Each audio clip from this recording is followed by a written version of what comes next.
It is May 2011. You are sitting at your desk. The air in the office smells like stale coffee and warm printer paper. On your screen, you aren't looking at spreadsheets.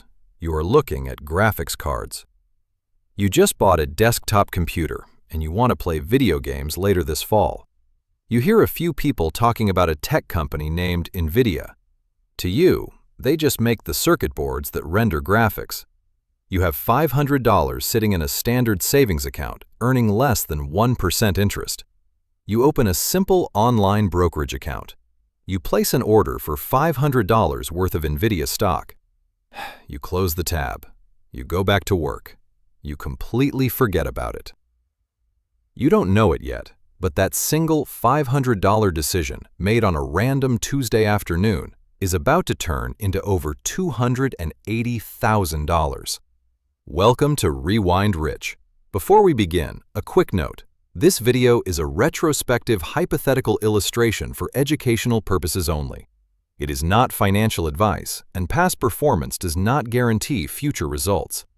Hindsight is a strange thing in finance.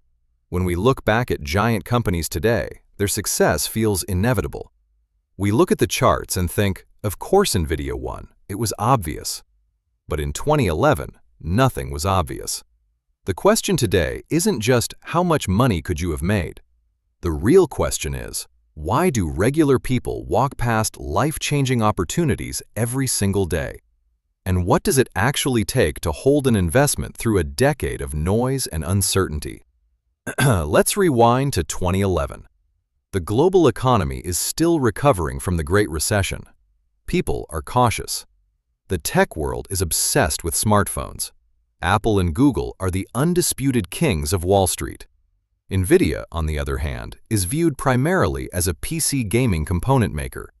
Wall Street considers PC gaming a niche market. In May 2011, Nvidia stock trades at a split-adjusted price of roughly 48 cents per share. Most institutional investors pass on it.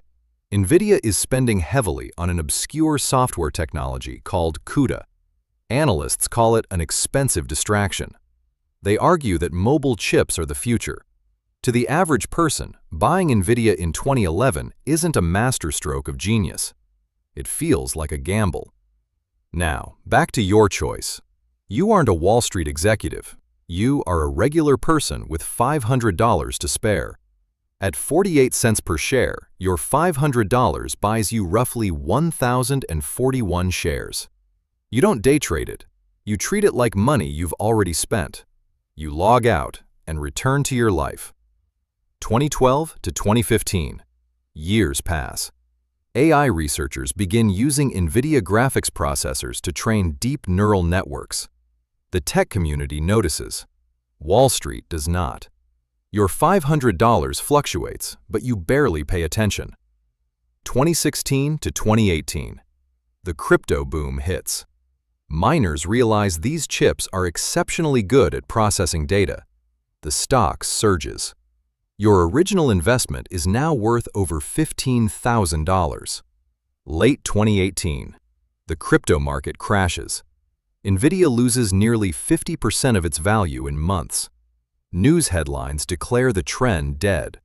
An average investor would panic and sell. But you forgot your password. You hold. 2021. The global pandemic spikes demand for cloud computing. Nvidia executes a 4-for-1 stock split. Your 1,000 shares instantly turn into 4,164 shares. Late 2022 to 2024. ChatGPT launches. The generative AI explosion begins. Every major tech company on Earth is competing for Nvidia's chips. The stock splits again, 10 for 1. Your holding expands to over 41,000 shares. Let's look at the math. Your initial investment in May 2011, $500. Your total share count today, after all stock splits, 41,640 shares. At recent market valuations, those shares are worth over $280,000. That original $500 check didn't just grow. It compounded through product shifts, crypto bubbles, market crashes, and the rise of artificial intelligence.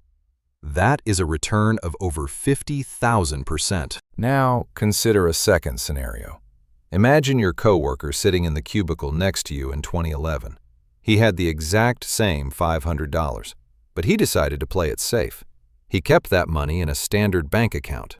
Over the next decade, his $500 grew to roughly $535 in interest. However, when you account for cumulative inflation, his purchasing power actually shrank.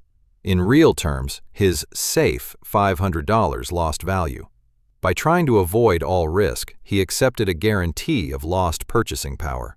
So, what is the actual lesson here? Is it to throw money at every obscure tech company you read about? Absolutely not.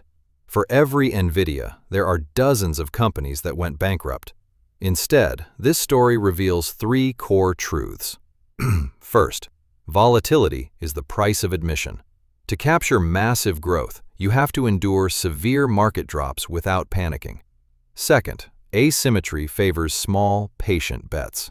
You didn't need to risk your life savings. A small, affordable sum was enough because time did the heavy lifting. And third, the hardest part of investing isn't buying. It's sitting still when the world tells you to sell. If you enjoyed this retrospective breakdown, hit the subscribe button below. What company should we rewind next? Let us know in the comments. Thanks for watching Rewind Rich, and we'll see you next time.